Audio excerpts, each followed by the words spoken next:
Hi, I'm from Technic, and today we got an order on 2 karambits from your popular video game CSgo.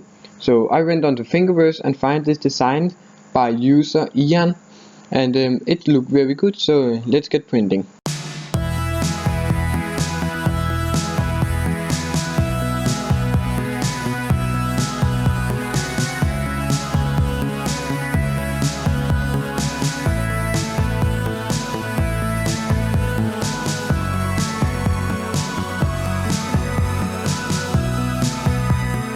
I'm printing with a 13% infill and 0.2 layer height.